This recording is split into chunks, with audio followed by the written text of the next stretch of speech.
Good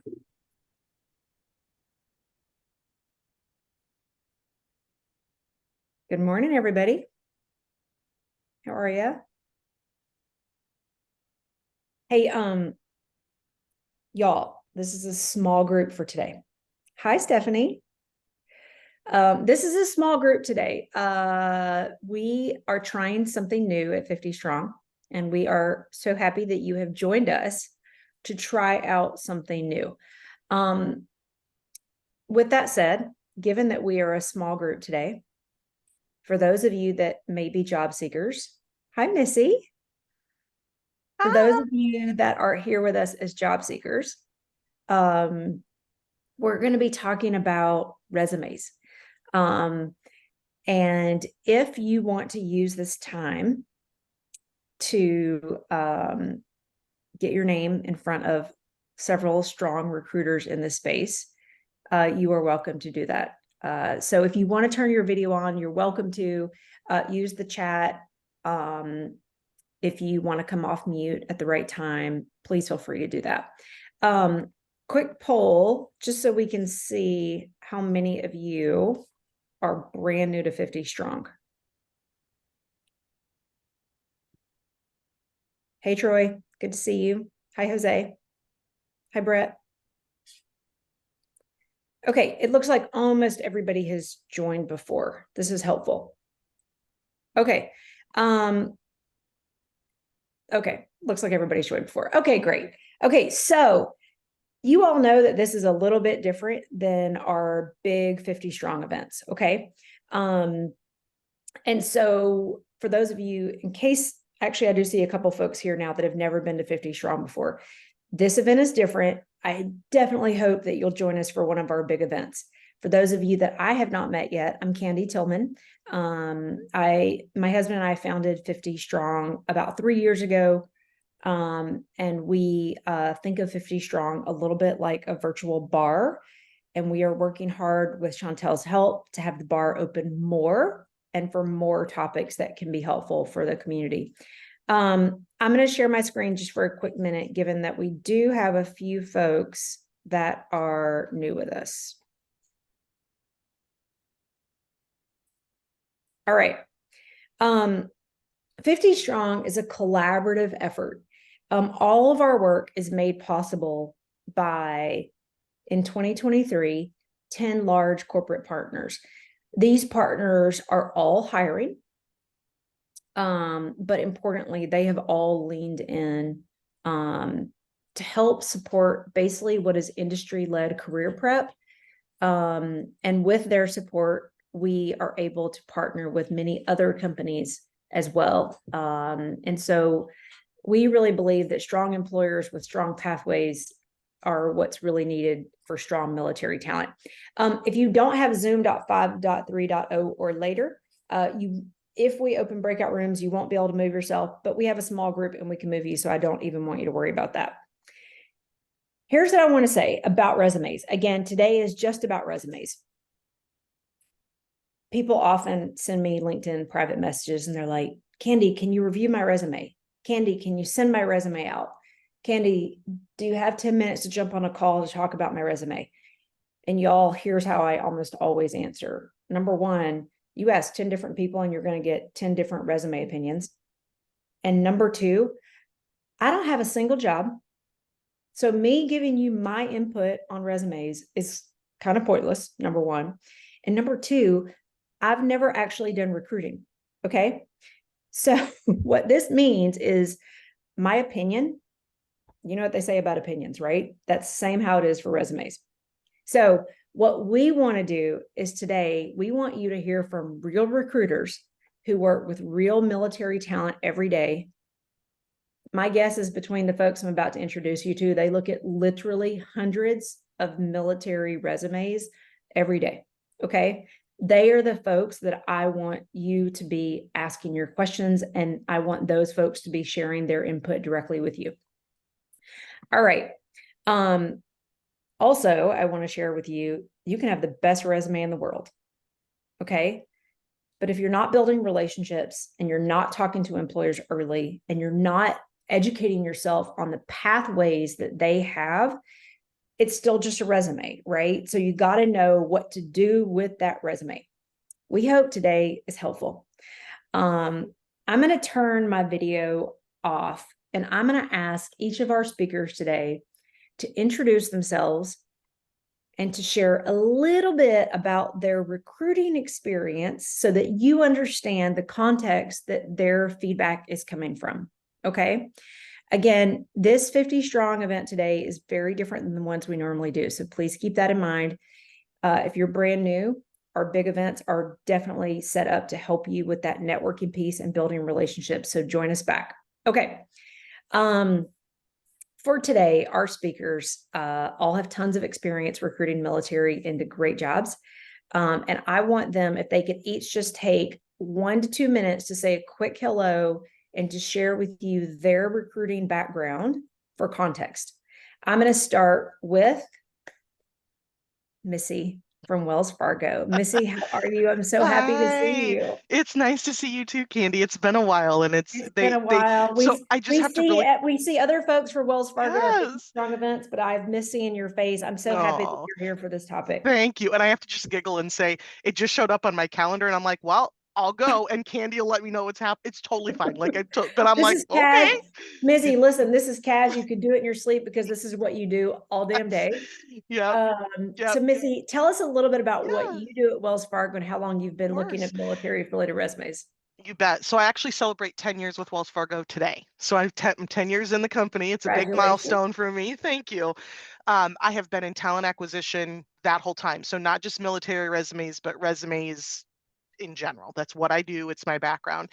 As the lead military liaison on our team, I am responsible for helping individuals consider employment at Wells and then also help educate our internal business partners, corporate leaders on the benefit skills of a veteran. So really helping to provide that translation. If it says this on a military resume, what does it mean in that space? And then on the reverse, translating Wells Fargo to those. So that's in a nutshell what I spend my time doing kind of behind the scenes, is really helping to provide that bridge between the two. Love it. Missy, thank you so much for being Yeah, here. I of appreciate you. course. Next up from HCA Healthcare, John, how are you? Hey, Candy. Hey, and good morning, good afternoon, everybody. John Snyder. I'm the program manager for military affairs. I'm kind of new to this space, so I've only been in my role at HCA for about 18 months on the military recruitment and military affairs side. However, I'm about to hit my 7-year mark with the organization. I come from kind of an education and training background for physicians. It's kind of how I got my foot into healthcare. But before that, I had about 3 years of a rough transition going from law enforcement to starting my own business to just trying to figure out what my purpose was, after I hung up, my uniform for the last time.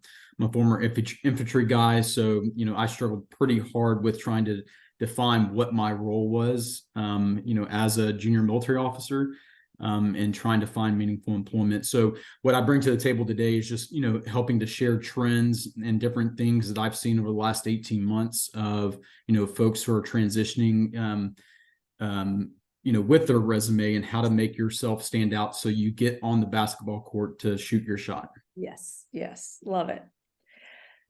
From Procter and Gamble, Stephanie Markich. Hi, everyone. I've been with Procter and Gamble for over 18 years in a variety of roles. I'm a veteran. I'm an Army veteran myself. And so my focus is hiring mostly managers to come to P&G. And so, as Candy said, I look at a lot of resumes and I definitely have opinions. But yes, I definitely look at a lot of resumes, can give some good feedback, but I tell people really, really the resume gets you in the door. It's everything else that follows after. So, it's important to have a good, strong resume where you stand out, but the rest of it has to also follow along. Amazing. Thank you, Stephanie. You're welcome. Jamie McCall from Cushman and Wakefield. Hey, Candy. Hey, everyone. Thanks so much for joining us. I'm representing Cushman and Wakefield. I lead our Skill Bridge program. I've been here for about 2.5 years, but the majority of my career has been in corporate recruiting. I spent 16 years in a variety of industries to include banking, telecommunications, IT, healthcare, retail. And I also spent a couple of years in University Career Services where I worked with business and engineering students, helping them with their resumes, interview prep, salary negotiation. The two things I would say on resumes really quick is that, no pun intended coming from a real estate company, but your resume is prime real estate, right? And you are wanting to sell yourself on that resume to get selected for the interview process. And while we will all have different opinions, I think that we all might commonly agree that tailoring your resume towards the job description is absolutely key, given the high volume of competition and interest. So right there is, before you're applying, is looking at that job description, looking at what you have, what you don't have, and how you can utilize your skill sets and experience to show those examples to be able to stand out. And then, of course, the selling yourself once you get the interview, that's a whole nother step. But thanks so much for being here, and look forward to chatting with you more. Thanks, Candy. Awesome. Thank you, Jamie. From John Deere, Cassie, how are you? I'm good, Candy. Happy Friday, everybody. Thank you all for joining today. My name is Cassie Glebzinski. I have the privilege of serving as one of the military outreach coordinators at John Deere. So it's our job to get the word out about internship and employment opportunities at John Deere in our dealerships. And in so doing, we get to see a lot of resumes, and they cover a whole gamut. My military affiliation is my husband. I will say that he's active duty in the Army. He's been in about 14 and a half years. So I got to learn all of those fun acronyms too while washing his uniform. I did not wear it myself. But thank you so much for your service, for joining us today. And I did just want to commend you all for taking the step to join today and talk with folks that are recruiting your specific talent pool to make sure that your resume is standing out in a compelling and positive way. So give yourself a pat on the back if you have not already. It's nearly the weekend and you could have just taken a nap or slept in, but you chose to invest in yourself by being here. Thanks, Love Candy. it. Love it. Hey, y'all, Alex Barker was not on the flyer, my bad. But Alex has joined us. Alex, do you want to say a quick hello?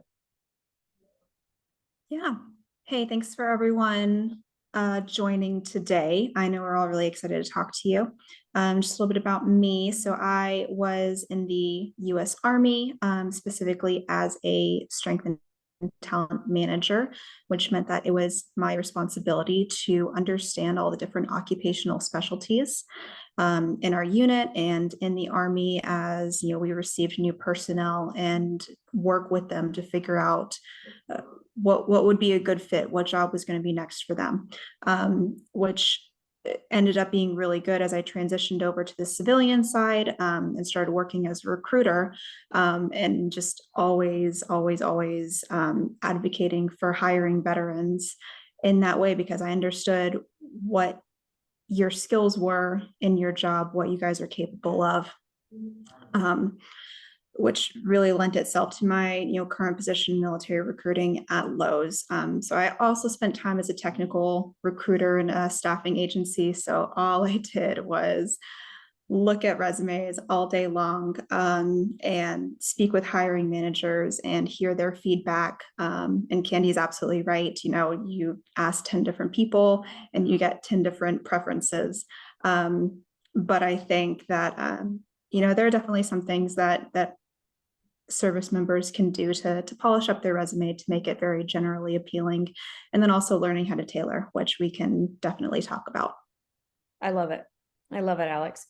Hey, y'all, Chantel, whom you may know from our 50 Strong events, usually does what I'm doing today by hosting meetings. However, it turns out, interestingly enough, Chantel has a fair amount of recruiting experience for military talent. So she is here with us today as a speaker.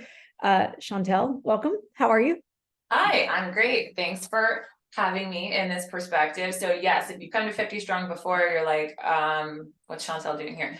Well, so prior to coming onto 50 Strong, I did work for a little company called Amazon Web Services, specifically focusing on student, veteran, and military affiliated talent.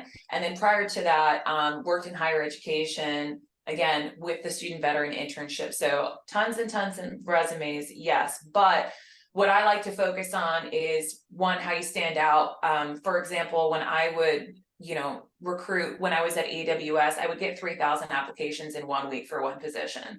So you can see how incredibly crazy high volume recruiting is. And so I definitely want to touch on what makes you stand out, how to translate your military skills, and then really when it comes to high volume and when it comes to tech positions at these large companies, some key things that you can do to translate your skills to stand out.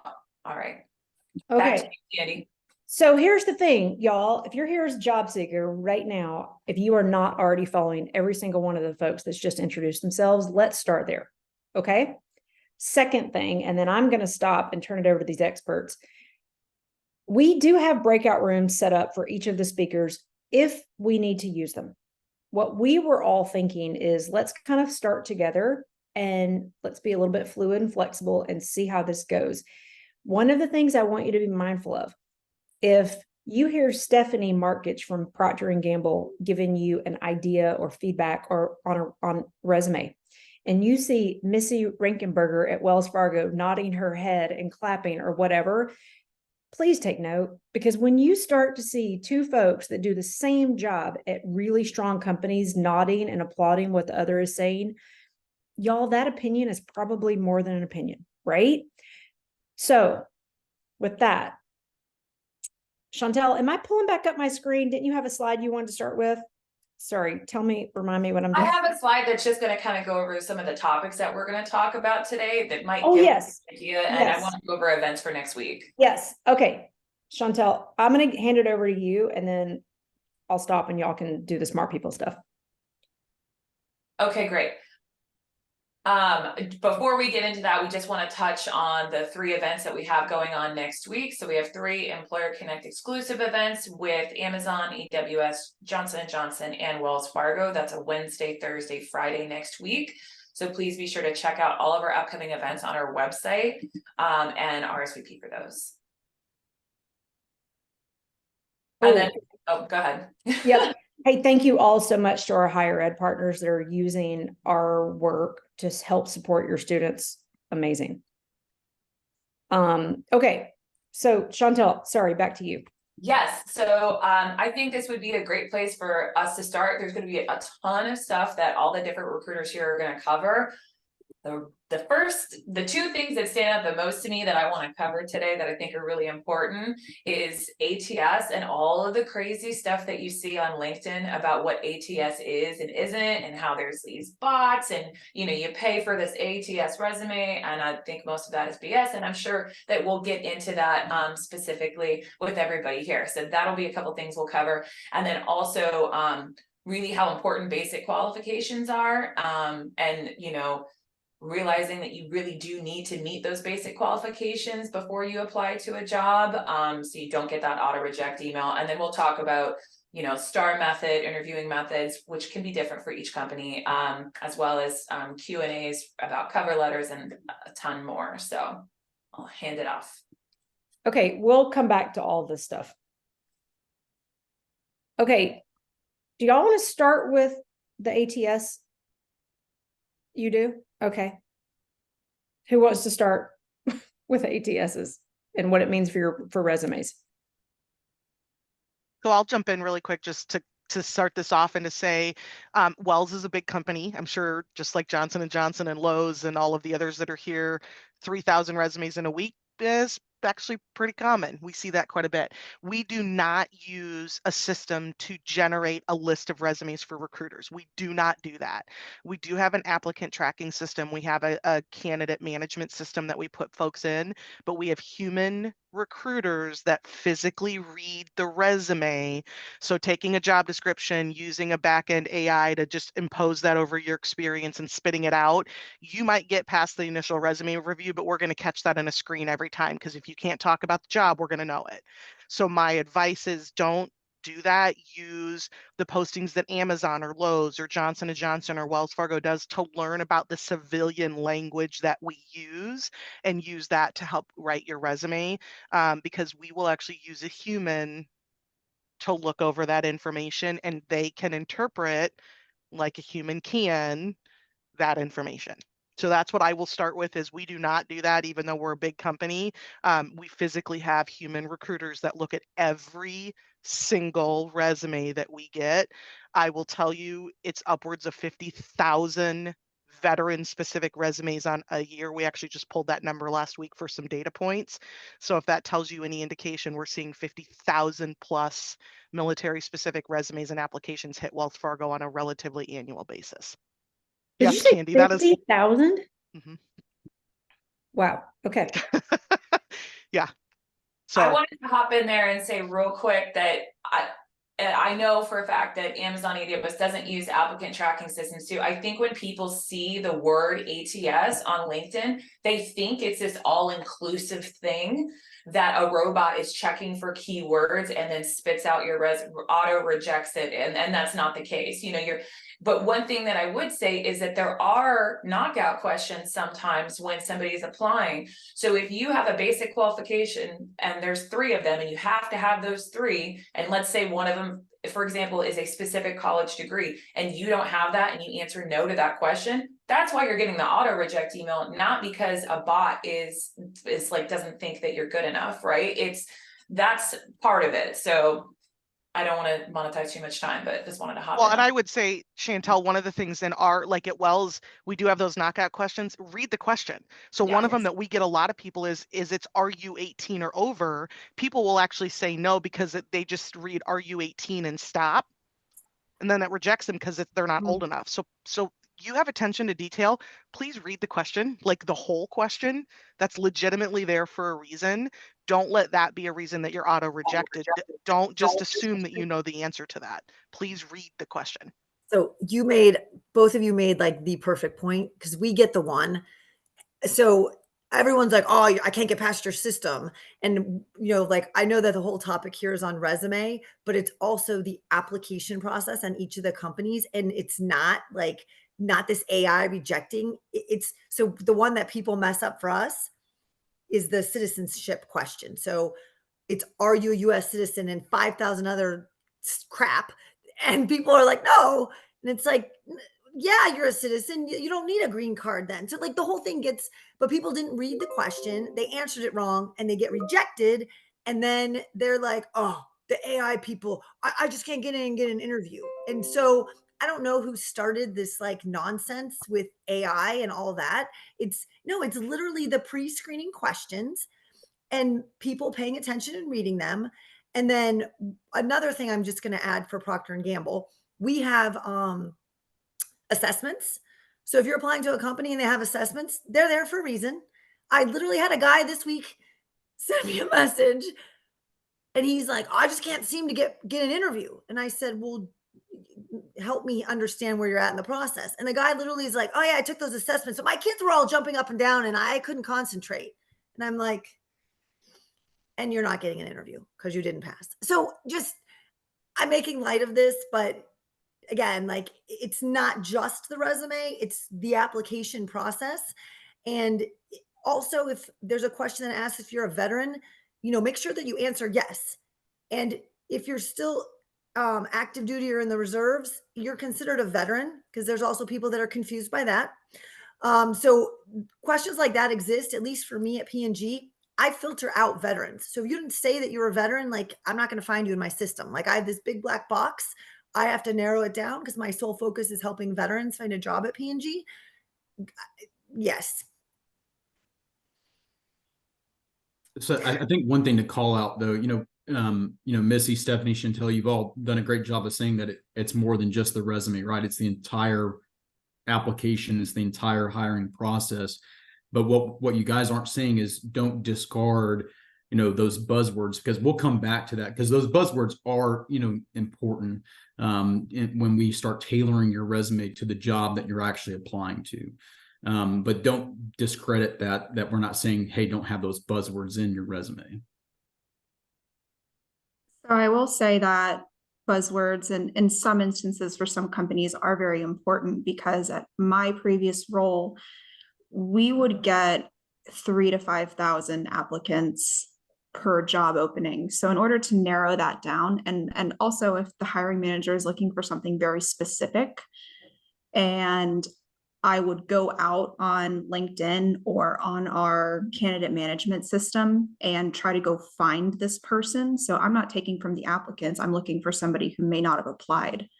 So I would use a Boolean string to do that. And I think a lot of candidate management systems have this capability. But I go in and based off of what the hiring manager is looking for, I type in those keywords. And those are the situations where like I get a list of relevant resumes. So if you're applying for something more like corporate, like with Wells Fargo or with Lowe's, I know Lowe's, we look at every single resume, every single applicant. But if it's something that is maybe more of like a contract or staffing, I think the Boolean string is a little bit more common in those areas. Can I jump in with a quick question that was asked in the chat? And because Alex, you brought up something, you're pulling candidates, but there are criteria that hiring managers have. So there was a question, how do you get past the college degree question if you don't have a college degree, but do have experience? To my recruiter friends, there are some realities at some companies. Can you all please address that? So at Wells, oh, go ahead, John. John, go ahead, please. I was just going to say, that's one of the challenges that I'm having. Mhm. It's one of the things that I'm advocating for at HCA. We're trying to get past the 4-year degree requirement. And so we're slowly getting through, over 100,000 recs that we own of, adding that language in there, well, instead of a 4-year degree, we'll take 10 years worth of experience. And just like what Missy and Stephanie were talking about, that's a question that we have on our application. So if we ask like, hey, do you have a 4-year degree in these specific career areas? And you say no, it may reject you because that's one of the criteria that we're looking for for that particular role. However, I will tell you that, for the employers and other recruiters that are like us, we're your champions in your corner. We're your advocates. So, as long as like you and I can stay in contact, we will hand you off to the recruiter, especially, hiring or recruiters and or hiring managers that are interested in saying, hey, instead of, John having a, 4-year degree in business management, we'll take his, 15 years of military service.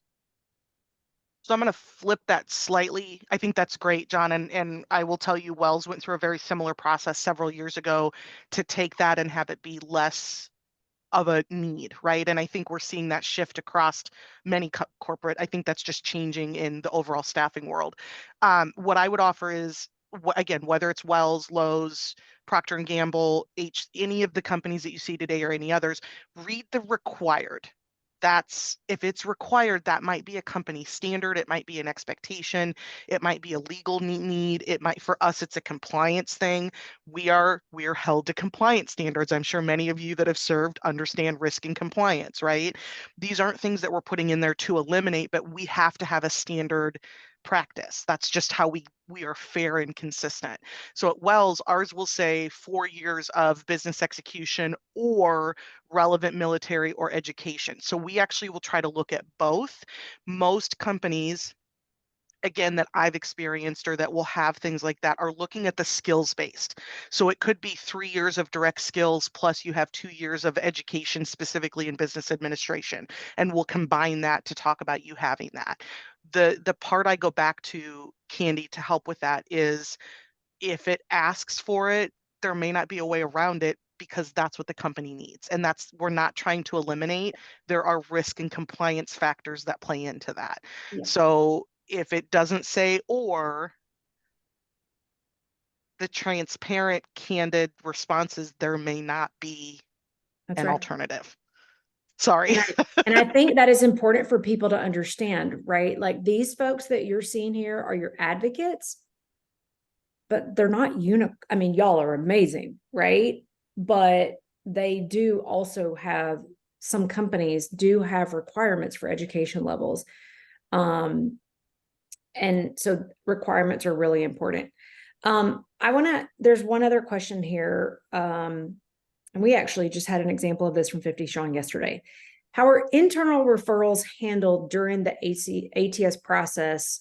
Are we on top of the pile of resumes? Chantel? I am not representing any specific company. Let me just be clear when I say this. I think that each company has specific requirements and policies in place when referrals come in. I know that there's in previous companies that I've worked in, you have to be compliant in ensuring that when referrals come in, that you are viewing them, and then you actually have to notify why or why not it's not being moved forward, or it is being moved forward. So it is something that kind of sits in a queue that the recruiter is required to review. So if that answers your question more specifically, but I will say that I don't know if it's the same at every single company when it comes to internal referrals.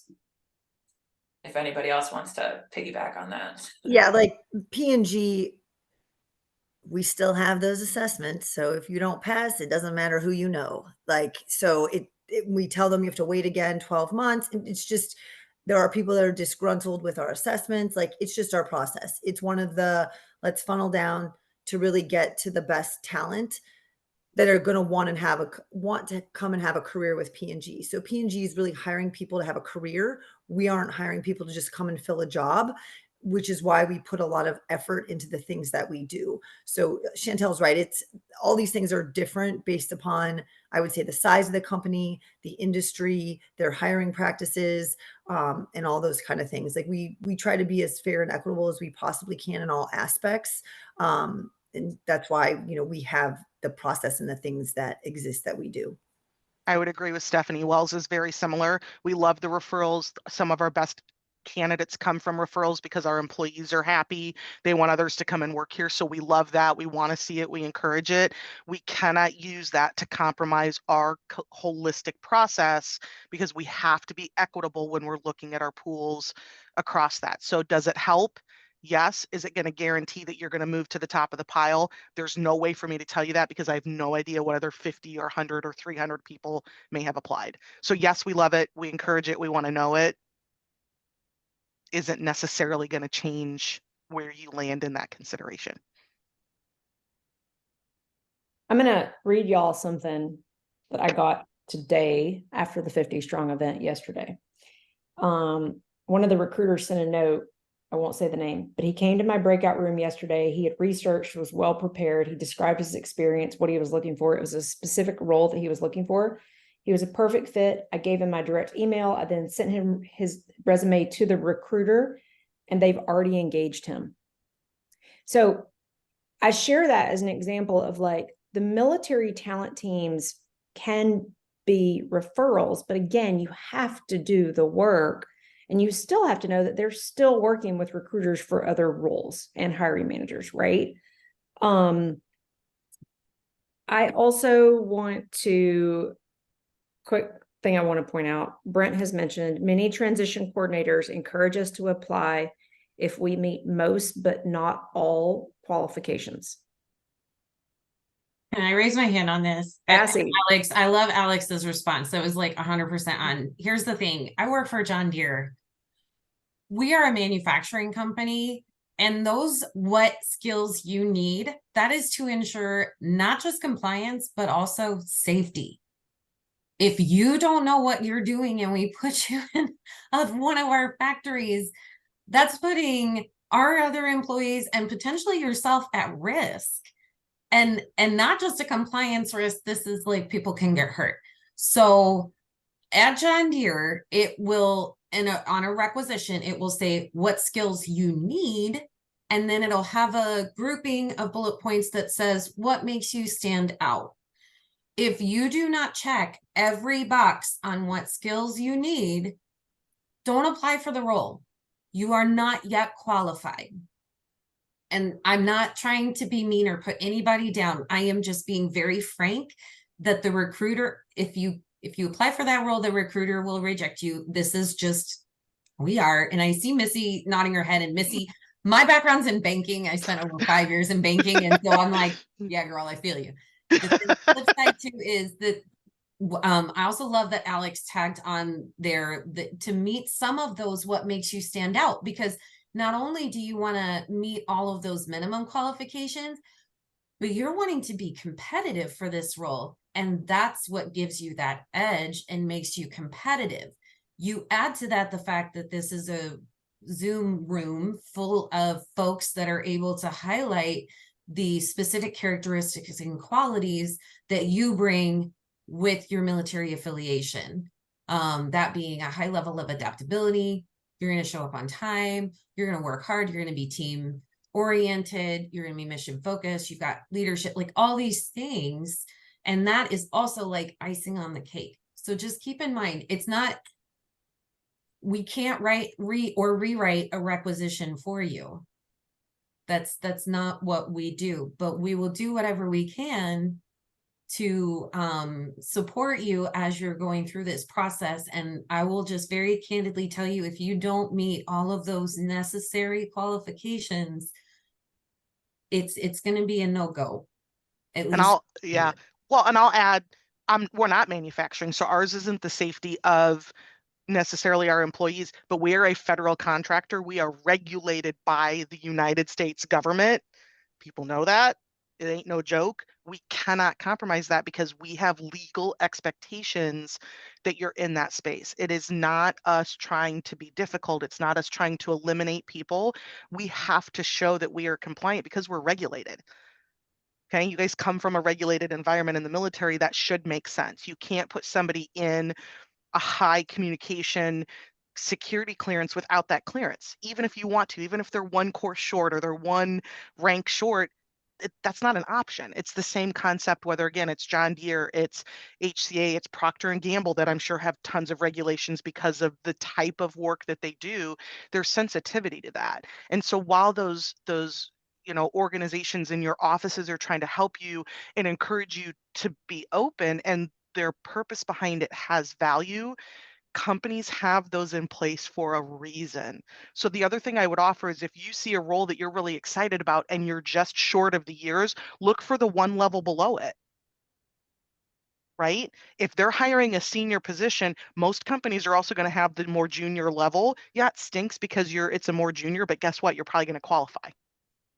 Now you're in and can grow and have that internal part behind that. So I would agree with Cassandra that while hers is manufacturing and has the safety of the manufacturing floor, Wells is exactly the same, and ours is a regulatory expectation. We cannot compromise on that. I would like to push back on that, though. I think it is, position dependent. There are some things that, we can't be flexible on, especially for nurses and things that have, different compliance, things attached to it. But I think there are some things that, we can be flexible on if you do meet 70% of the criteria. But I think it's just position dependent. And I think that's just where you ask questions, you use your network, you use this, this type of community through 50 Strong and other networks to ask the question, say, look, here's my background. This is what I'm interested in. I don't have X, Y, and Z, what they're looking for, but I do have these list of things that, can make me attractive. We've had, success with hiring those folks at HCA specifically, and a couple others, coming from 50 Strong events. They may have been supply chain individuals, but lacked the contract negotiation stuff, in their, experiences. And we've been able to, look at their experience, look at the value, and say, look, we can train on contract negotiation. That's stuff that we can train you in the first 90 days. So again, I think it's role dependent. So I think just ask questions. But when you do come to ask the questions, come prepared, saying, look, I don't have X, but I have Y and Z. Is X something that you'd be willing to train on?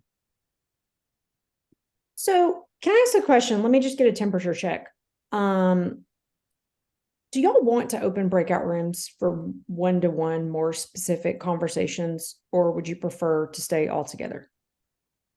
I would leave that up to the job seekers and what they feel they need. Okay, I'm seeing a couple of yeses in the chat. Okay. Okay, before we go into the breakout rooms, not leave, into the breakout rooms. I want to just take a second. There are a boatload of people trying to sell resume services to military talent. Okay. And they got some fancy resumes and some fancy formats and all these things. So Kyle, thank you for asking about the Canva template, but I'll just broaden it, right? Can we talk about that before we go? Do folks need fancy resumes with all these fancy graphics? What are they? Please don't, No. because they load it No, into our system and then we can't read it. Don't. And yeah. Word document, PDF it, simple font. The easier I can see your skills and highlight, the better it's going to be. Unless you're applying for a graphic design role where I need to see that that's what you've done, the more simple it is, the easier it is to read. Like, again, I want to speak to other companies, but Chantel is shaking her head. You're talking 3,000 resumes. They're giving it 35 to 45 seconds. Like, this is happening. If I can't find it, they're moving on. And it's not that they don't want to help you. There's time. They got to fill these jobs. Mhm. So the more simple, don't do a crazy font, keep it easy. Skills at the top. Yeah. Skills at And- the top, 10-point font, 2 pages is appropriate. No Easy. pictures. None. I don't need to see your picture. Well, it's Nope. actually for I'll us, tell it's you a what, risk. shot.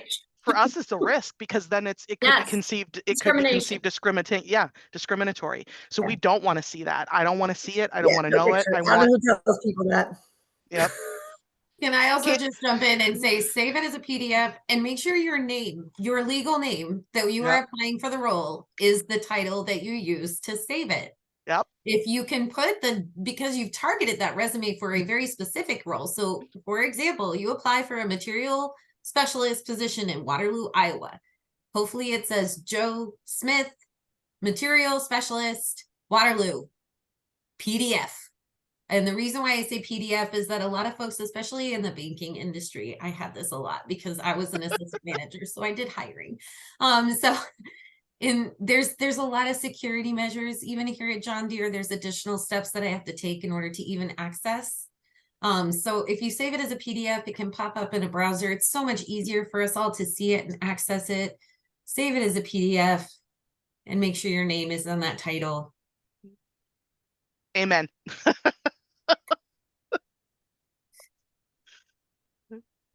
Candy, you didn't know that was going to create such passion in this group that we're like, please don't do that. I mean, this is the thing, y'all. People need to hear this shit, Yeah. okay? And they need to hear it from people like I mean, y'all. I've seen some Sorry, crazy is that the second pictures. time Oh. I've heard today? No, you're good. Okay. I just literally right. told someone else this morning. I go, no pictures. Mhm. Like, No, and yeah. the one comes to mind. This is years ago. The girl had her a picture. It wasn't even like a headshot. It was like a side view of shaking a hand. I'm like, what is this? This is like ridiculous. If you need a picture and want it to be pretty, that's what LinkedIn is for. Yes. Yeah. And I will say in my the previous ATS that I used, it actually because it worked by parsing text. So it would go, and if the resume had like a crazy amount of like graphics or pictures or shapes or something on there, it wouldn't just skip over those, it would stop parsing. So a lot of the time, like if they had their headshot, it was like the first thing on the resume, and I went to the parse text version of the resume in my system, it would just be blank. So if I had gone in and put keywords into my Boolean string and it was going through text looking for relevant resumes, even if you had all of those keywords, it would not have come up. So that's definitely something to look out for. Awesome. Thank you, Alex. Okay. I'm looking in the chat for specific questions related to resumes, and I'm seeing 2 questions. First of all, before we start this, I'm just going to say 90% of military talent tends to come to 50 strong and they say, I'm looking for program management or project management roles. Okay. Y'all, can we talk about how people need to get a little bit more clear on that, and then what that means for their resume? And then we'll talk about pet peeves that y'all may have related to resumes. How many skills is the right amount? Okay. Let's go. I would love to start. All right. So what a project manager is at one company is going to be completely different at another. And I hear constantly, I want to be a project manager, right? But what does that mean, right? And that is where the research, the informational interviews, having conversations with people in the company as far as what does a project manager mean at this company? What are specific skill sets or certs or, processes, systems that you're utilizing? Here at Cushman & Wakefield, it's construction. If you don't have a construction background, chances are we are not going to be able to bring you into a project manager role. But when you look at the title of a project manager, regardless of all of our titles in this room, we are all managing projects to some extent. We really are. Okay. So you can call yourself a project manager even if you don't have that title, right? But that is where you have really got to dive in to find out what is that company specialize in if you truly want that project manager title. And then, kind of take it back to what others said is, okay, if you don't have that, what's the step below? A lot of times you've got to take a step back to go 2 steps forward. But I know, and having leading SkillBridge here, so many of our, SkillBridge service members are getting promoted by the time they get out or within that first year. So be humble, right? Learn, take it all in, and know that you can absolutely advance. But doing your homework and your research first and not coming as far as, what do you think my background, well, what do you think I could do, right? My opinion doesn't really matter, right? It's your career, right? You now have the opportunity to go where you want to go and do what you want to do. Half the battle sometimes is figuring out what it is you want to do or don't want to do. But more so on that resume, and I'll say there is a stat out there that a resume is typically reviewed within 6 to 7 seconds. And I can tell you I've spent hours on my own throughout my career, right? But 6 to 7 seconds of kind of going back, to those keywords. So when it comes to project managers, do your research and homework and know the industry before you just set that particular title out. So Hey, I'm gonna y'all are piggyback- mentioning keywords and buzzwords a lot. Can somebody, as it relates to the resume, can somebody explain when y'all are saying keywords and buzzwords for a specific job, what does that mean that people need to have in their resume?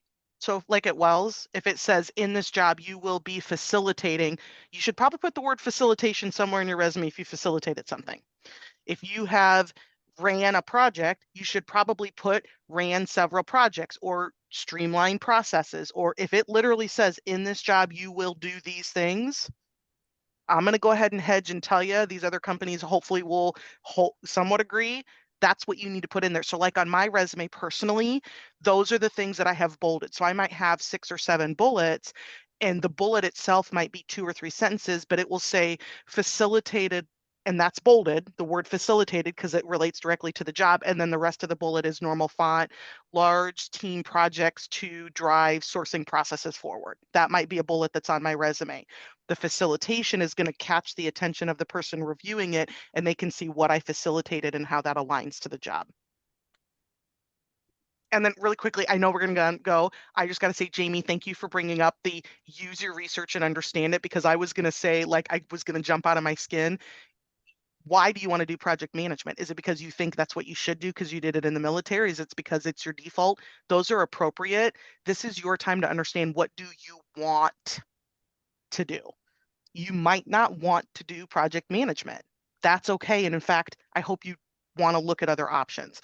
So we can all give you these ideas and suggestions. I think Jamie brought it up. It's different for different companies. But what about the project management did you like? Was it leading the project? Was it the timeline? Was it the data analysis? I can break those into 3 different positions at Wells Fargo. So I loved that you said that, Jamie. I was like, oh, amen. That was big for me. So thank you for saying that.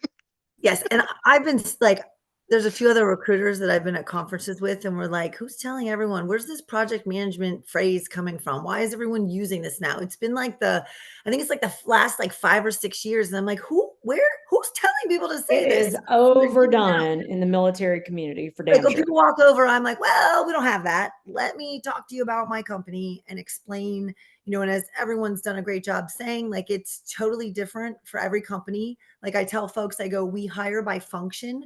You're going to come in and work in supply chain and manage projects. Project manager does not exist at P&G. So definitely having people do their research. I will say I have a slightly, I would say I have a soft spot, like different approach. I truly feel there are times a lot of people leaving the military that don't have a direct job in the military that lines up with something in the civilian world. So, say I was a transportation officer, so I was in logistics. I was looking for jobs in logistics, kind of lines up. But if you were, like in the infantry, whatever, you might now maybe not really know what's out there or where to look. So I'm okay helping people, give them some more information, or at least say, go to this website. Not everyone is the same as me in that. So I'm admitting that, like I'm nicer in some cases. But every company that's hiring has a website where you can go learn what they do, where they're located. Because my other favorite's like, hey, do you have anything in this state? Have you been to my website? We're headquartered in Cincinnati, Ohio. Like, there's the balance of knowing nothing, and at least like one guy said to me, I never even heard of P&G. I didn't know what you did. I go, do you use Tide? Do you, so help yourself a little bit. Just show that you've like done something so that folks can help you out. I love that, Stephanie. My favorite. Come in. Do you have a job for me? Well, there's like 1,500 jobs on the website. Baby. Yeah, I love that. Well, people get mad when you send them to the website. And so for what I tell people, I said, I'm not trying to be mean here. You have no clue. Our website literally has everything listed so you can learn and educate yourself, and then come back to me and let's have a conversation. Like, I'm not being mean. You're going to have to go there to apply anyway. No, nobody's just like, hey, I sent you my resume, hire me. That's not how this works. Well, I think this is a new landscape, and it's crazy. You'll have the 29, service year sergeant major, coming to you with that question, like, hey, I'm a command sergeant major. What do you have for me? It's like, sergeant major, when did you stop taking the initiative and coming prepared when you ask a question? It's a changing landscape. And so we forget to go back to the fundamentals and the basics. And so that's one thing to, keep in mind, like, go back to the fundamentals. Like, what are you telling your Joes, to come prepared to a meeting with? Like, you need to be doing the exact same thing. This is different. It's not the military, but go back to the fundamentals. That's a great call out, John. I'm just going to interject really quick here, because for those that are on this call, if you're transitioning, we don't expect you, especially when you're transitioning, or if you're coming off of a large career gap, like, y'all, my career gap was almost 12 years. So the career gap question that was in the chat earlier, I feel that. But we don't expect you to be corporate America professionals. We don't even fully expect you to like have an all-encompassing understanding of every single job requisition and exactly what you're going to be doing in it. And that's why we're on this panel, is because we are recruiters that are specifically like employed by our respective companies to help you bridge that gap, and to help you understand how to translate the skills, the experience, the education that you've received during your time in the military, whether in a professional capacity as an actual service member or in volunteer capacities as a spouse. Okay. All of my 12-year gap, my resume, half of it is volunteerism. And that's okay, because I served like on boards, and I was represented in a professional capacity for nonprofit organizations. Like, this is all very important. And I found my job at John Deere. Very great question, Candy. On a 50-strong call. And to this day, I jokingly say that I think David was willing to take a chance on me because I was a fresh MBA. Just had an MBA, just had finished my MBA, just graduated. And I offered to do janitorial services at a local dealership if it meant I could work for John Deere. Okay, so I was really in love with this company for a very long time. But I say all this to say, even with that fresh MBA, I didn't have a full understanding of all that's available and all that I could potentially do in a corporate role. So like what we're saying, just know that the whole reason this panel exists, the whole reason our military hiring program teams exist, is because our respective companies are passionate about tapping in to the talent that each of you on this call has. So be encouraged that we're here. Yep. And ask the questions. Don't stop asking questions. You know, one of the things Chantel and I were talking about earlier, we at 50 Strong, we want to balance out the casual nature of what we're trying to do, right? Which is we're literally trying to make sure that the military talent community understands the reality of civilian America. And yesterday, for example, after 50 Strong, I was like, oh my gosh, I was way too direct and I should have tempered what I said. So we constantly balance out offering very direct input to help you understand the reality. And also, to Cassie's point, making sure that you also know that there are warm teams, that their job is to help, but sometimes the help means giving the direct feedback so that nobody wastes their time, right? Y'all, a couple questions that I'm seeing in the chat. And I would like to talk about student veterans and resumes and military experience. Who would like to give some context to that piece of it? When folks have both education plus military experience on their resume. I would like to start, but I just want to say I did it myself. I got out of E4. I was a mechanic. I did not want to be a mechanic anymore, and I went back to school, and then it took forever to get a degree. So like I understand the challenge, right, in pivoting, utilizing your previous military experience, even though on paper it's very difficult to articulate how that experience is relevant, right? Like, how did I talk about search and rescue and diesel mechanics and be like, I want to be in HR? It was a hard jump, right? But utilize what resources you have. The fact that everybody is here today is miles above where I was when I got out 10 years ago, right? It's all about articulation. So take a look at what the job description says and be smart about it, right? Like I was not going in trying to apply to a position that was well overqualified, right? I had to start at associate level HR jobs, right? That didn't necessarily pay what I wanted to initially, but I could do that and gain that experience while I was in school. For anybody that's trying to utilize their military experience while they're in school, completing their degree, whether that's an MBA or a bachelor's and associates, try to get an internship. They are not just for 18 and 22-year-olds. Internships are so, oh God, they are important, right? And it's giving you that industry experience, right? That is going to put you in a better position to be competitive on the job market, because not only are you going to have that experience of that internship, they're also going to look at your 6 years or 10 years or 12 years or 4 years military experience. Look at what that internship is asking for. Look at what that industry is looking for in general in terms of skills, and then go back, go through your marks, go through everything that you did in the military, and try to pick and choose something that sounds like you're showcasing. We talked about STAR method and everything like that, but like you can pick and choose what you did in the military that parallels something. It just takes a lot of creativity, and you're going to get frustrated and you're going to have to write like 4 or 5 different resumes, but you could do it. But what I would say, anybody that's in extended transition, please open your mind to the possibilities of internships and part-time work within the industry that matches the field that you're doing, because that is the number one thing that is going to help you. Because even with that degree, you have 0 experience, it does make it a lot harder to break in.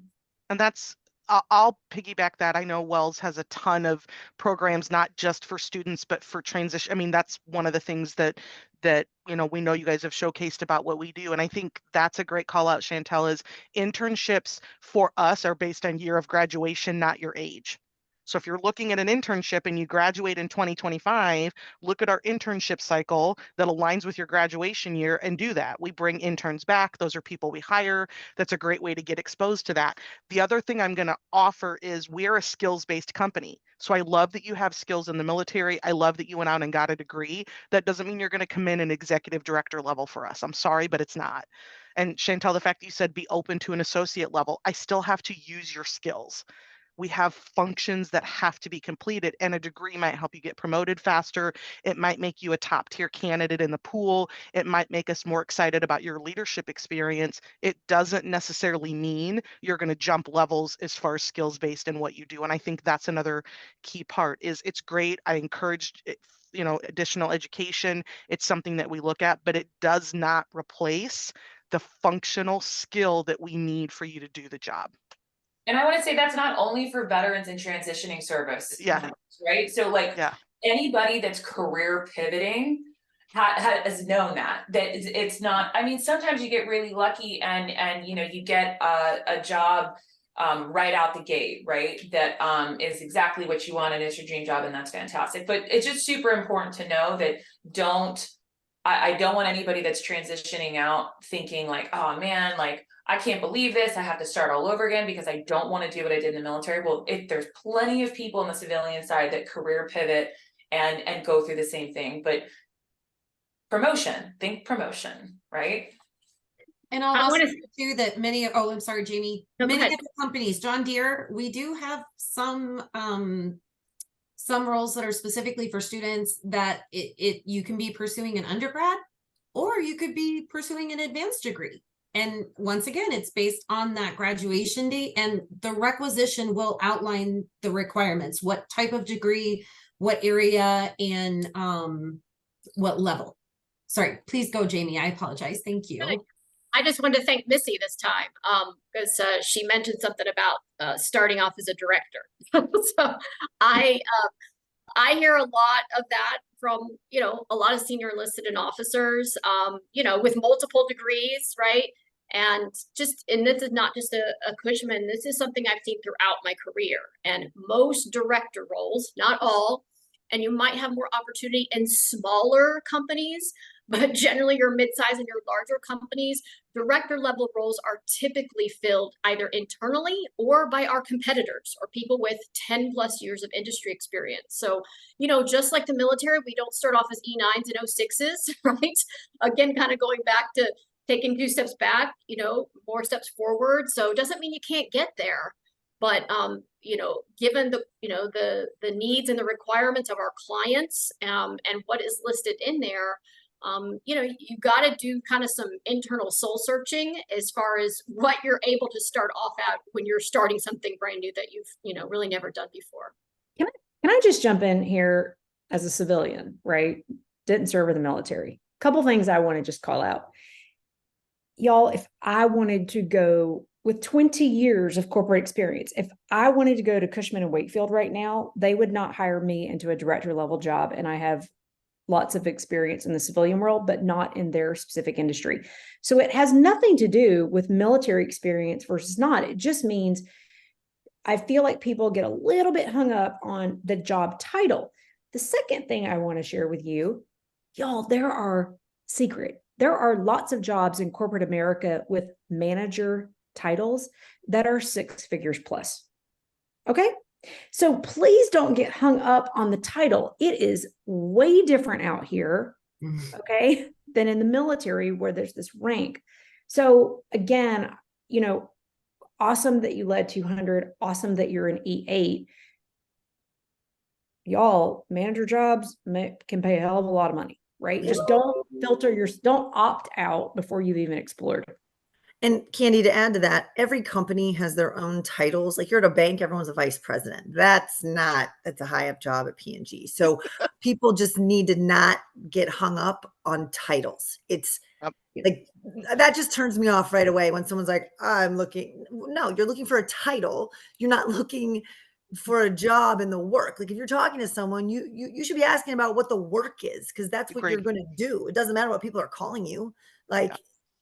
Yeah, that's another pet peeve of mine, just because titles are so industry changing. And I'll actually tell a funny story. A couple of years ago, P&G went through and changed their titles and levels. And all the people at P&G that work there went on and changed their LinkedIn the day this was effective. And everyone's like, oh, did all these people get promoted? No, P&G changed their titles. Like we got a whole email on this. And I'm like, this is really stupid. We did the same thing Again, at Wells. like, Same yeah. thing at Wells Fargo. I'm a vice president means nothing. Like it's we call it a mom title. It's something my mom's really proud of. Changes nothing. I didn't get a pay raise. My responsibility didn't change. It is an industry thing. I'm a vice president means nothing. Like cool, great. I can put that in my title. Doesn't mean anything. I can't go to Procter and Gamble and become a vice president. Doesn't work. So, and I'll also say too, we're notorious for saying, with respect, I'm going to make you a platoon leader. And it is not to be mean, but it is one of those things, like think about your military time. The best leaders are the ones that understand every aspect of the job and every aspect of the organization. And you are some of the world's best leaders. You've been trained to be some of the world's best leaders, so you understand that need. Yesterday I was in a conference for military spouses, and one spouse that had talked about a really great opportunity she was given. And she said, this person saw something in me and I was bent on delivering it. And just understand that the title doesn't mean anything when you get that open opportunity with the company. Showcase that you can deliver and deliver in big ways, because that is how the professional growth and that upward trajectory is really going to lift off. So do y'all recommend then for resume purposes that folks translate their military title into something more meaningful, or how do y'all think about that? I just know. see, and I don't mind it. I'm just a caution of, just because you were an E9 doesn't mean you're a director level and where that is. And so I would just be caution. You have to translate it in a way that's relevant to whatever company. That's the research thing, right? So how John views that for HCA may be different than I do. It's not wrong. It's just different. And so don't do it because you think a flashy title is going to make you there. I don't even necessarily read their title. I want to go directly to the bullets and the skills that they did. Yeah. Right. And so it's good that you've done that. I like to see it. I want to understand kind of the level or the years. But I'm also very aware that what you did in the military isn't a direct translation to the same level at where I'm at. Yeah, I think for me, to add to your point, Missy, I agree. I personally do not like when people totally civilianize their resume and I don't even know what they did in the military. Then I can't see where they're going to fit in my organization. Like, no, you were not a CEO of a small company. That's not a thing. Like when I see that on people's resumes, I'm like, who told them to put this on here? This is ridiculous. Like I still want to be able to understand, because then I instantly, oh, that person was this. Oh, this is where they're going to fit in the company. So like, don't get rid of all. Now, I add this, the caveat, like I was a transportation officer. I think I said this, and I was in charge of like soldiers driving whatever trucks. The type of truck is irrelevant on my resume. The fact that I was in charge of 30 soldiers is the important part. So Or you the can logistics. The Yes. logistics part of that. So like for me, if it's an operations function, put operations manager or logistics or supply chain. That for me is going to have more relevance than the level Yes. in how I look at it.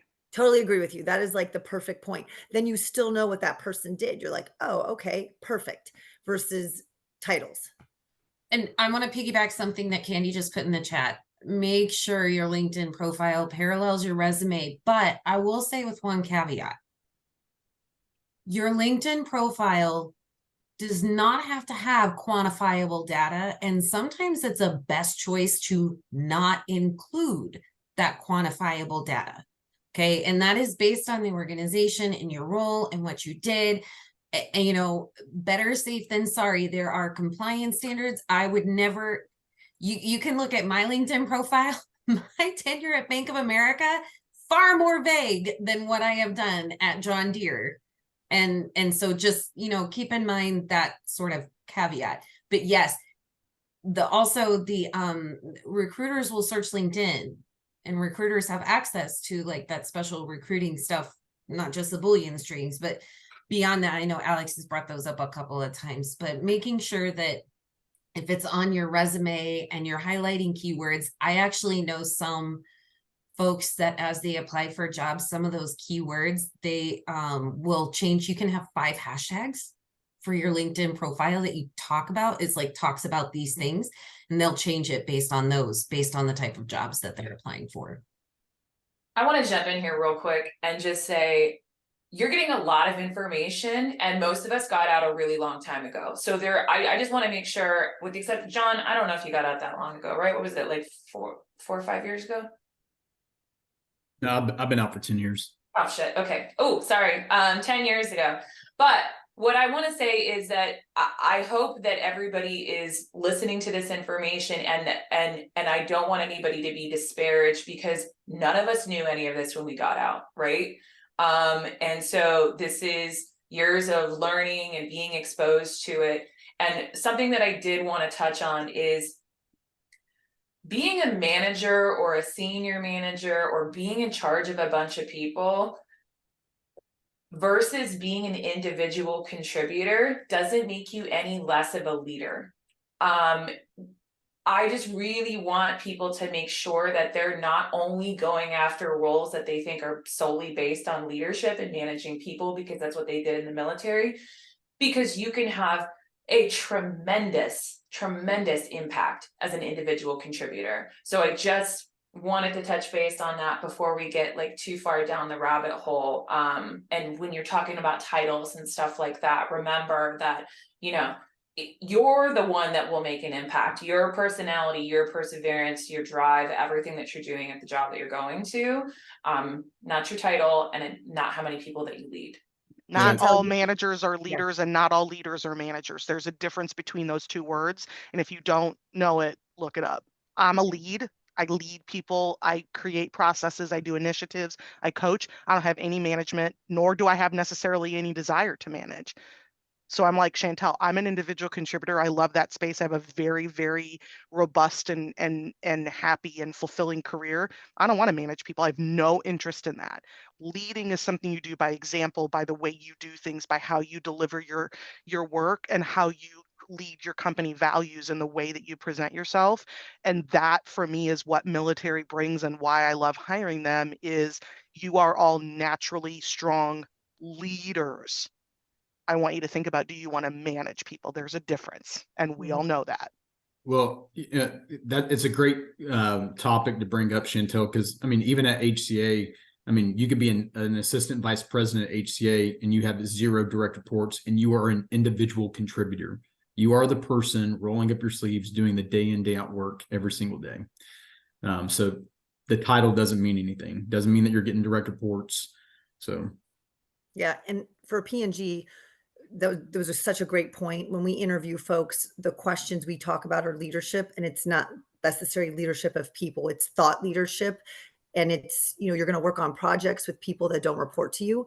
And so maybe a lot of company, every company is different. At P&G, all managers don't lead people. And in some functions within the company, until you get to like the third level, that's when you manage people, because they're trying to, you're going to be that individual contributor and whatnot. You're still a manager. So it's important to understand. I think that's the other thing when you're leaving the military, like I was in charge of people, I need to go lead people or manage people or whatever. And that's not how the civilian world works. A lot of times they want you to be, a contributor first and leading things without direct reports. So just some nuances and things that people should consider as they're looking at jobs.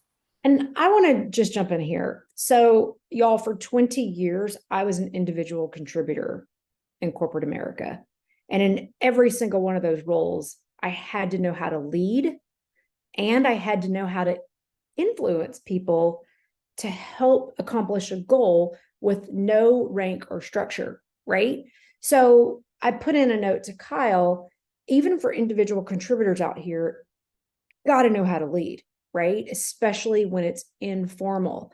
And this influence piece, this kind of innate ability to influence and engage people is really important, right? Even now, I'm an individual contributor, right? Mostly working for Chantel and doing what she tells me to do. But my point is, like, don't mistake leadership as something that individual contributors don't do, because it does every day happen out here. All right, y'all, we have a few minutes left. I am thinking, y'all know this is something that we're trying new, right? And we did this one specific for resumes. Are there specific questions to resumes that y'all want to drop in the chat in order for us to talk specific about resumes for our last few minutes together? I will share with you as you're dropping your questions in about resumes. I'd like to do this again. And our next session, maybe we'll focus on specific to LinkedIn, not the bullshit of what the LinkedIn influencers tell you to do, but the LinkedIn that actual military talent recruiters are telling you makes sense, right? So maybe we'll do that as a follow-up. But for today, any questions on resumes specifically? Oh, number of skills in the summary. Y'all, what do you recommend? There is no magic number. It's, are you telling the appropriate story? Now, I'm going to caveat, at least again, for me and Wells and I'm one of 10 preference, so somebody else may have different insight. I don't need you to put in there, worked well in a team setting. I'm going to go ahead and hedge. If you had a military career, you know how to work in a team setting. Okay. I don't need you to put work independently. I'm going to go ahead and hedge. If you spent time in the military, you know how to work independently. Okay. What I do want to know is Microsoft Office or SharePoint or any of those data systems. If it's in the job description that you need to know how to have Agile, I want to know that you've done Agile work. The skills section should help me quickly look at what you have. Another great example, in my skills section, I have 10 plus years of talent acquisition and diversity recruiting. That's what I've done. It instantly shows that on my resume. Somebody can see that and know exactly that I have that skill set. So I love you guys. I think it's great that you have this. I don't need what I call the fluff. That's also in the desired qualifications. You'll see most companies will have like 5 or 6, I call them throwaways, right? Good communication skills, work independently, have attention to detail. All of us are going to ask for that. I would be shocked if John Deere, HCA, Procter & Gamble didn't put attention to detail in their job description. Okay. We all know that. What I want to know. What does that mean? Sorry, can I just ask you a question here? What does that mean then? While you may not know it, does the ATS need to know it? So again, a recruiter looks at that. The ATS doesn't spit that out. So it's good if you want to put that in there. I'm going to get more about your attention to detail in your resume spelled correctly. It's all formatted the same. You have the right information on there. You're not putting some, like I've had people spell Walmart's wrong. It's literally on the side of the building. Know how to spell Walmart. Okay. You can literally drive past and it's there. That to me is more attention to detail than you put it as a bullet on your resume. Right. And Stephanie's laughing because I guarantee she's seen the same thing in her career. That's why you're giggling, is because we've all seen it.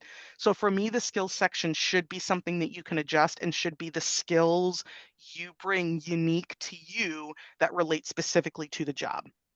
That's the part. It needs to relate to the job. The bullet points that state that paragraph that states the duties and responsibilities and those qualifications that are non-negotiable for that requisition specifically need to be highlighted in your skills as much as possible. Don't make us assume that we can figure it out. Don't ever assume that we're going to know that. And also, can I just say that it's really important to put the hard skills first.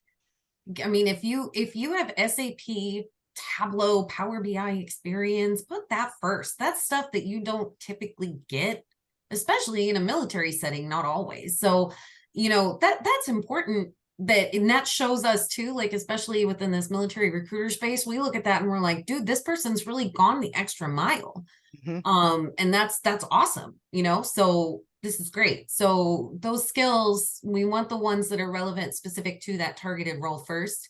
And then we want those hard skills first. And then if you have additional skills that that you possess and you can prove that you possess, and you do prove that you possess in the rest of the resume, but will also help you in the role in some way, shape, or form, those can go a little bit later. But I don't know that there's necessarily a magic number. You just need to hit all of those boxes. Right. I think that's, Candy, the big part of that is there is no magic. That's the point I think I want us to all hear is you can do really good work in 1 bullet. You can do good work in 5 bullets. It's, did you highlight your skills as they relate to the job that you are applying for?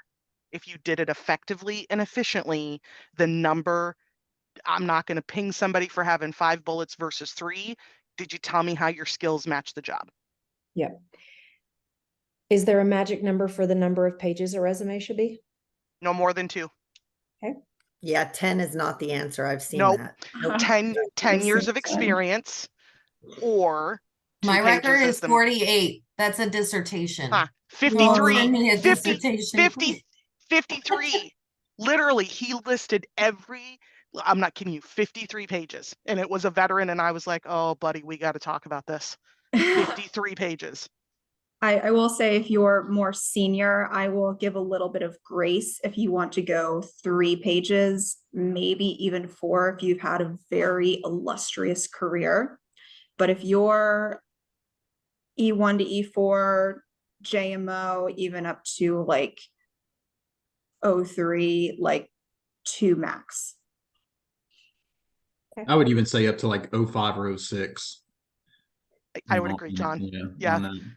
Because I'm also going to look at what you've done most recently. If you did it 11 years ago and you did it for 6 months, I appreciate it. I don't, for me, Alex, I want to just say that in our space, that's not going to have as much relevance as what you're doing right now. Yeah, no, sorry. I think the guidance that I always give is your experience in the last 10 years. And everything else you can put a little bullet at the bottom, professional experience prior to 2013 available upon request. Also, don't put references on your resume. Most companies will ask for them separately if they need them, but don't include them because it just takes up real estate that is needed for bullets. And if they need them, they're going to ask for it. I will also say cover letters. I saw that on the slide, Candy. I'm just going to share. Cover letters are great. Only include it if the application process asks for it. Wells doesn't read them. We're going to skip them. We don't look at them. I don't want them. If your company asks for it, great. Read the application process. In the chat, someone just put 30-year career here, so only the last 10, no one cares. That's we do care. We do care. So but what I the do, thing is that you are targeting that resume for a specific requisition, and therefore the experience that you're highlighting is going to be the experience that shows that not only can you do that job, but you can do it well, and you are a competitive candidate for that job.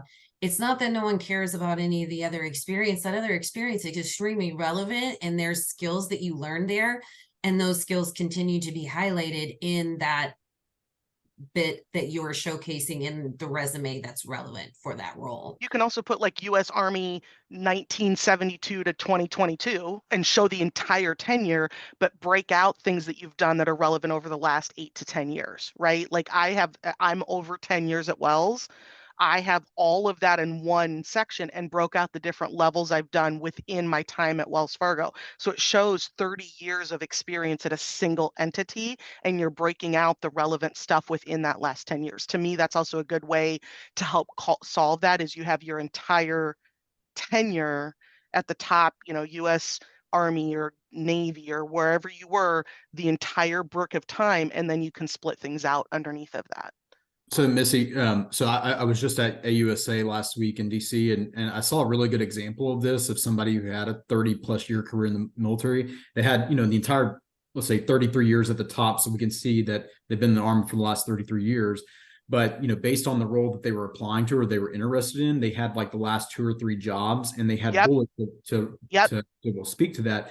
And then what they did, and I've never seen it really bucketed this way, but, they were a senior NCO, but he had like, in a bucket, it was like battalion level senior non-commissioned officer, and then maybe dates and locations, and it was company grade, and it just kind of went down from there, just so you can kind of see just their overall experience. That's what I did on mine. So it says Wells the entire tenure, and then it'll say the dates that I'm in my current role, and then the dates I was in the previous role, and then the dates that's exactly how I've done it too. And I think that covers both, and it shows the entire great 30-year career, but is relevant in that space. So Candy, sorry to go off topic, but I think that's a good way to call that out. I think listen, you're going off topic because it's important based on what you're seeing, right? So I appreciate that. All right, question I want to ask y'all. Do you care about expired clearances in general? Unless the position is requiring it. We want to see it, that hopefully that it's active, so we don't have to pay for it. But I don't really care for a lot of the roles that we're applying. Most folks are applying to. Agreed. So it depends on the role. If like, I think a lot of people listen, y'all, a lot of people assume that the clearance is this huge deal out here. It is for a job that requires a clearance, but for many jobs, they don't. I also want to ask, listen, y'all, I make no bones about 50 strong. We work in a very specific area to support the military community. Chantel and I do not do resume reviews. I'm not even qualified for it. She is, but we don't do resume reviews, resume prep, individual case management. I saw somebody asked, is there a resource that y'all would recommend military recruiters that you've seen produce good results in the community? Do any of you want to offer maybe any of your partners that do resume help that you trust and have found good results from? So I'll take Go it. I ahead. mean, Hiring Our Heroes does a phenomenal job. I mean, I think they have one coming up next week, I believe, if I remember seeing it. But they do a phenomenal job. You're going to get paired with individuals from just basically like this. So it could be this same format. You're going to go visit, John Snyder's breakout room, and we'll look at, resumes individually, along with like maybe 3 or 4 other individuals. I like that one. And then many of our organizations also have, military employee resource groups or veteran employee resource groups that, we also leverage to review resumes too. So if you're dead set on, hey, I want to go work for Lowe's, ask, Mike or Alex about, hey, could you pair me up with another, 13 Fox on how to tailor my resume towards this one position. And they can leverage their network to find you somebody who's been in your role, who's made that transition to help you craft your resume to be successful. I would agree Yeah. with everything John said. HOH is a great one. ACP does a good job. I would say that's another good one. I was just gonna say. We support, and that's good, even if it's not industry. So I actually have an ACP mentee. She's not interested in Wells, but helped with resume and how do you do corporate and that kind of stuff. So I think John, HOH is one of our biggest. ACP is one of our second. And I also agree, John, come to Wells has a resume review section. You may not come to Wells, but we talk about it at a high level. It's completely free. We'll share that, right? Whether you take that and go and apply it HCA or Lowe's or John Deere, we're happy just to give you that info. So any of us companies that have those resources, look on LinkedIn. That's why Candy said to connect with us. Those are free. Come and do that stuff. I think that's a great way to get exposed. Yeah, So- definitely don't pay for anything. Like I have a big, Yeah.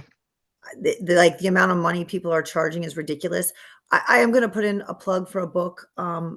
I like Matt Lewis's book, Mission Transition. So Matt is a friend. I'm like fully acknowledging that like he has quoted P&G in the book. He's a friend of mine. I told him I wouldn't endorse his book unless I read the entire book. I only didn't read the government contracting section because I can't comment on it. And he gives examples of good, bad resume stuff in there. The book has a lot of information. I recommend it to people getting out of the military. Just it's a lot of information to help you think, prepare different aspects of it. But do not pay hundreds or thousands of dollars for someone to help you. Like I hate when veterans get ripped off, and I feel like there's so many organizations out there ripping veterans off, and like I'm very passionate about that. Like do not pay someone.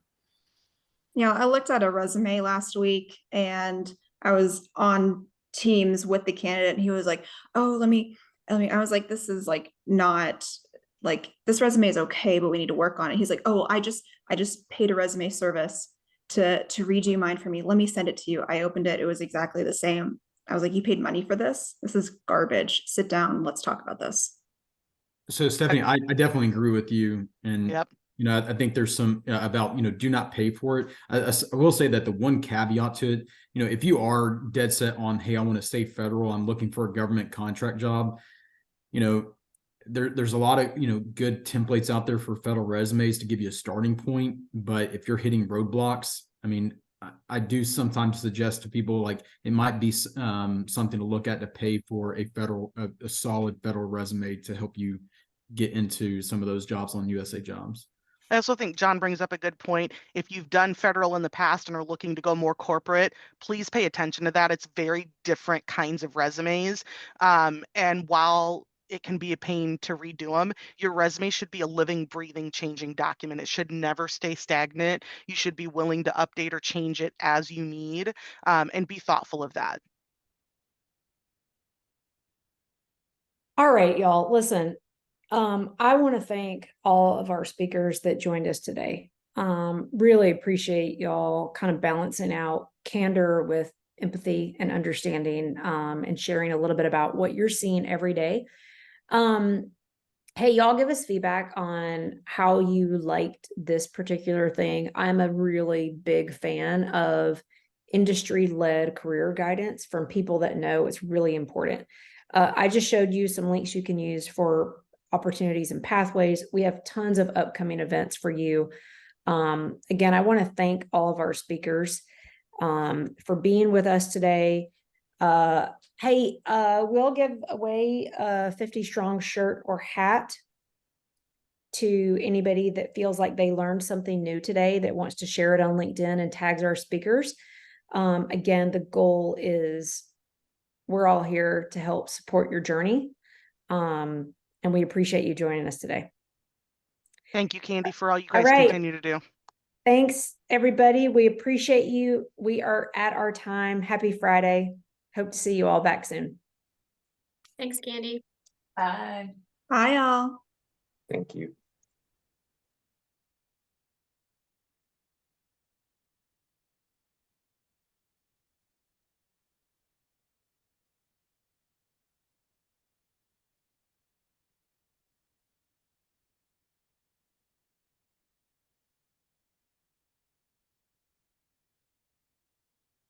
Hey, Chantel, I was going to say, I mean, I know it's still recorded, but hey, that email point I added in there, like that is real. I learned a lot about candidates, Oh, yeah. from, like their email address. It's like With the Yahoo or Hotmail or yeah, even like, I mean, no joke. I mean, there's some like stuff that I would have a hard time repeating, but it's like things like Big Booty Judy, yeah. 69, it's like, hey, we look at that, and then also like, I've had some emails come back from candidates where I didn't realize that was their email. And then it pops up while I'm in a meeting saying you're getting an email from Big Booty Judy. It's like, no, you definitely got to have the professional Yeah.